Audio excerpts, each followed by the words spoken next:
Hello friends, welcome back to my YouTube channel talkative English with Varnika. आज की इस video में हम एक डिटरमिनर्स एवरी के बारे में पढ़ने वाले हैं, लेकिन इससे पहले मैं आपको बता देती हूँ ये जो है इच एंड एवरी से रिलेटेड जो मैंने वीडियो बनाई थी ये इस वीडियो का पार्ट 2 है। अगर आपने पार्ट 1 नहीं देखा है तो आप मेरी चैनल की डिटरमिनर्स वाली प्लेलिस्ट में जा करके आप पार्ट 1 देख सकते हैं, ठीक है। और पार्ट 1 में मैंने आपको बताया था किस तरह से इच का यूज़ किया जाता है, ठीक है। प्रत्येक या हर के रूप में जो है इच का यूज़ किया जाता है और किसी भी चीज़ को इंडिविजुअली या सेपरेटली दर्शाने के लिए जो है इच का यूज़ किया जाता है। और मैंने कुछ सेंटेंसेस के थ्रू आपको बताया था किस तरह से मतलब इच का यूज़ किया जाता है, ठीक है। इच ऑफ का भी मैंने आपको साथ में यूज़ समझा दिया था, ठीक है, किस तरह से मतलब इच ऑफ का यूज़ किया जाता है, ठीक है। और आज की इस वीडियो में हम पढ़ेंगे एवरी का यूज़ कैसे किया जाता है, ठीक है, और कैसे इसका क्या मीनिंग होता है पूरा अच्छे से समझेंगे, डिटेल में समझेंगे। तो एवरी का मतलब भी होता है प्रत्येक हर, ठीक है, प्रत्येक हर होता है, ठीक है। और ऑल के लिए यानी कि ऑल का मतलब क्या होता है, सब होता है, यानी कि सभी लोगों के लिए, सब के लिए, जिसमें सब चीज़ें शामिल हो जाती हैं, सब लोग शामिल हो जाती हैं, सो जाते हैं, तब जो है एवरी का यूज़ किया जाता है, ठीक है। और ग्रुप में दर्शाने के लिए जो है एवरी का यूज़ किया जाता है। और एवरी में जो है एक दो लोग शामिल नहीं होते बल्कि लार्ज अमाउंट ऑफ नंबर्स होते हैं, ठीक है, नंबर होते हैं, लोगों की बहुत ज़्यादा संख्या होती है, ठीक है, बहुत सारे लोग इसमें शामिल हो जाते हैं। अब देखो इसमें नोट करके एक बात लिखी है, ठीक है। पहले पिछली वीडियो में मैंने आपको बताया था इच ऑफ का यूज़, ठीक है, इच के साथ जो है हम ऑफ का यूज़ कर सकते हैं, ठीक है। नोट में यही लिखा हुआ है, इच के साथ जो है हम जो है ऑफ का यूज़ कर सकते हैं, ठीक है। इच के साथ तो कर सकते हैं, लेकिन इच के साथ तो हम ऑफ का यूज़ कर सकते हैं, लेकिन एवरी के साथ हम ऑफ का यूज़ नहीं कर सकते, ठीक है। एवरी के साथ कभी भी ऑफ का यूज़ नहीं होता। इच ऑफ तो आपने सुना होगा,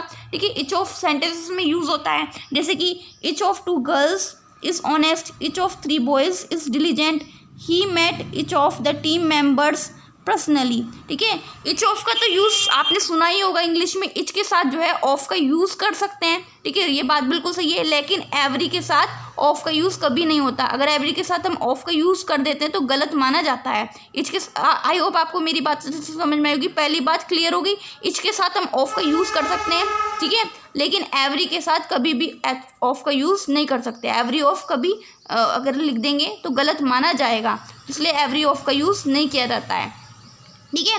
अब देख लेते हैं, थोड़ा सा मैं डिफरेंस बता देती हूँ इस वीडियो में भी, एवरी और इच के बीच में क्या डिफरेंस है। देखो दोनों ही क्या है, एडजेक्टिव है, ठीक है। इच और एवरी जो है एडजेक्टिव है और इनका मीनिंग सेम होता है, प्रत्येक हर।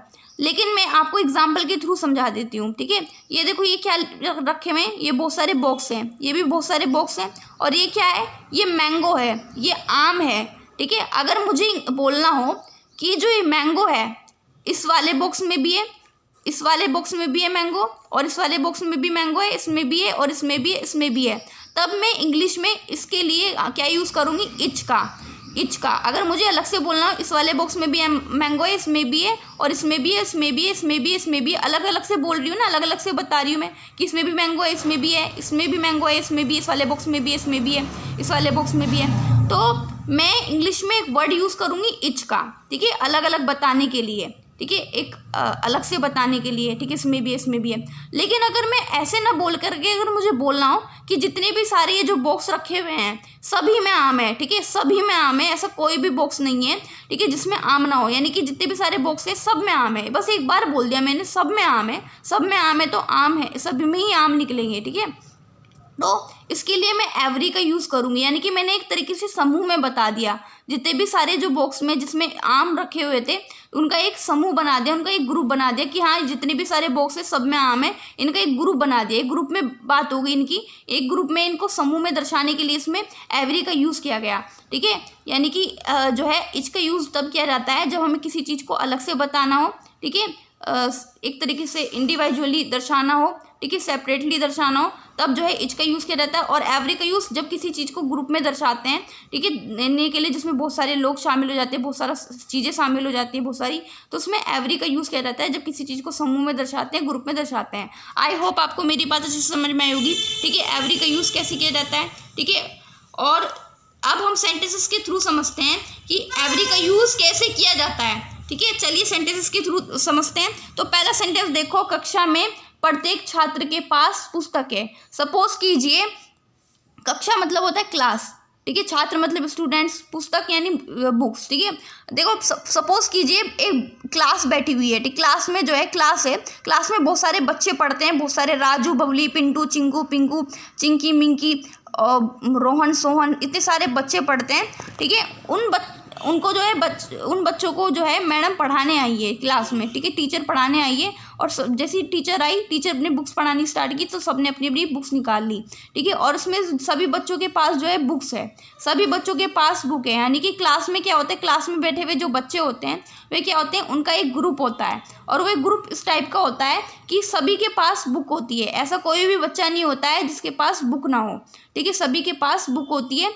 यानी कि एक तरीके से बच्चों का क्या बन गया, एक ग्रुप बन गया। क्लास में जो है बच्चे बैठे हुए हैं और सभी के पास बुक है, ऐसे बच्चों का ग्रुप बन गया है जिसमें सभी के पास किताबें हैं।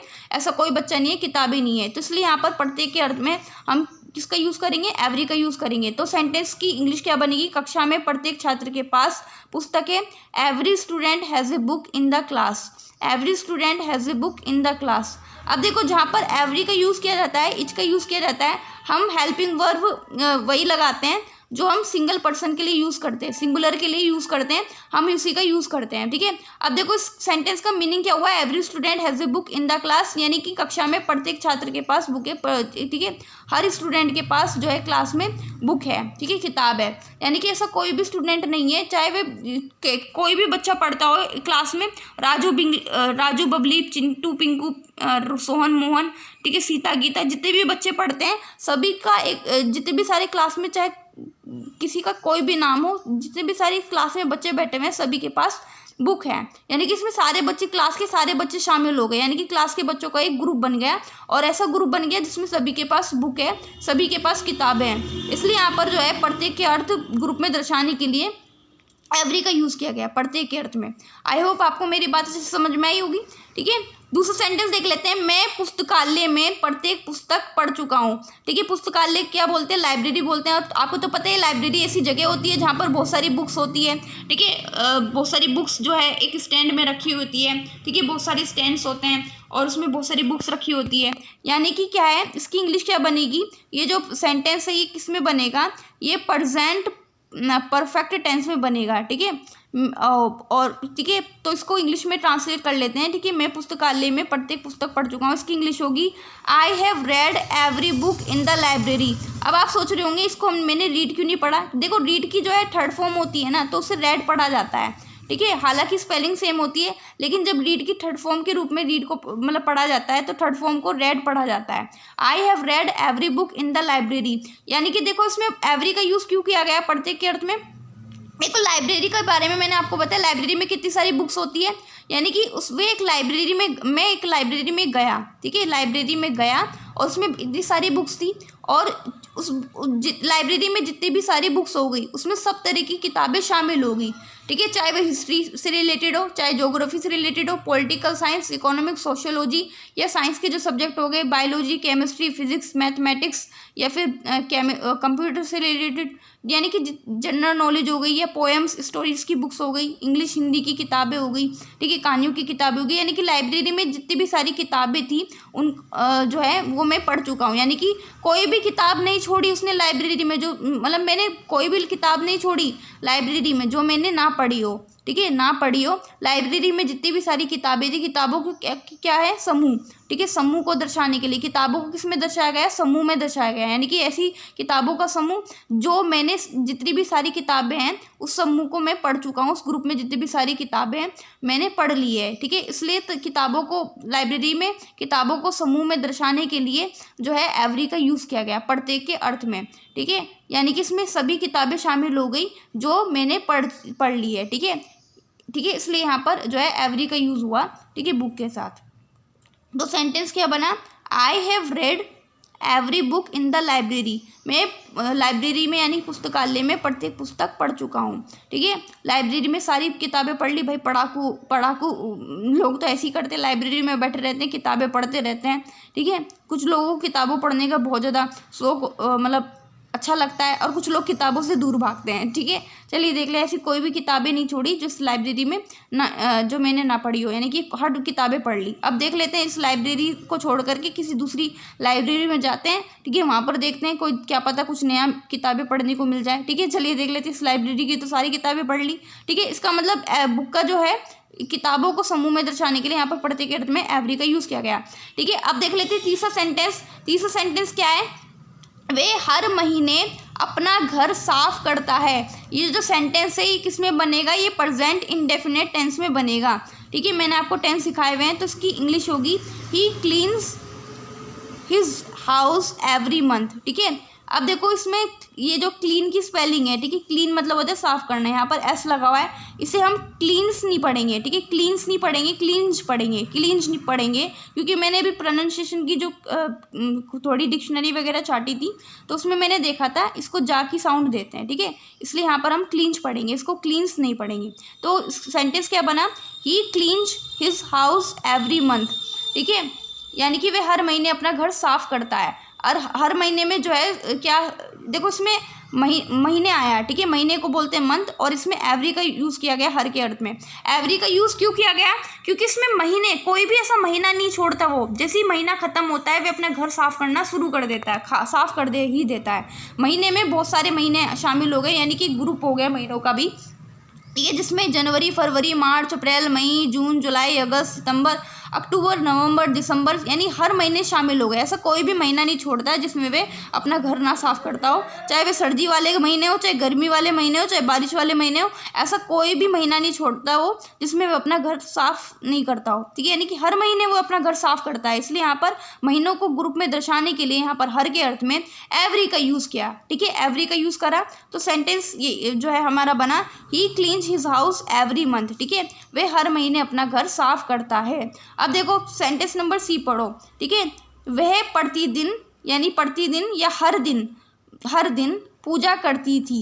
यानी कि पुराने समय में हम किसी चीज़ की हैबिट को दर्शाने के लिए हम यूज्ड टू का यूज़ करते हैं, यूज्ड टू का यूज़ करते हैं। ठीक है, अब यानी कि पास्ट की बात हो रही है। ठीक है, वह है आया, लड़की के लिए वह के लिए क्या लगता है? शी लगा दिया हमने, शी लिख दिया।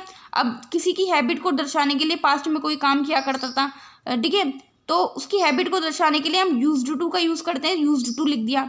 अब हमारी वर्ब क्या है? पूजा करना, पूजा करती थी ना, पूजा करने को इंग्लिश में वर्शिप बोलते हैं, तो वर्शिप लिख दिया। अब इसमें आया प्रतिदिन, प्रतिदिन, हर दिन, यानी कि प्रतिदिन, प्रत्येक दिन, रोज, यानी रोज, संडे, कोई भी दिन नहीं छोड़ना, चाहे वह संडे हो चाहे मंडे हो, रोज, रोज जाना। ठीक है, रोज जाना। ठीक है, प्रतिदिन का मतलब होता है रोज, यानी प्रत्येक दिन, हर दिन। तो इसके अर्थ में जो है एवरी का यूज़ करेंगे, क्योंकि इसमें दिन जो है कोई भी दिन नहीं छोड़ा इसने, इसलिए यहाँ पर एवरी लिखेंगे। और डे को इंग्लिश में, दिन को इंग्लिश में क्या बोलते हैं?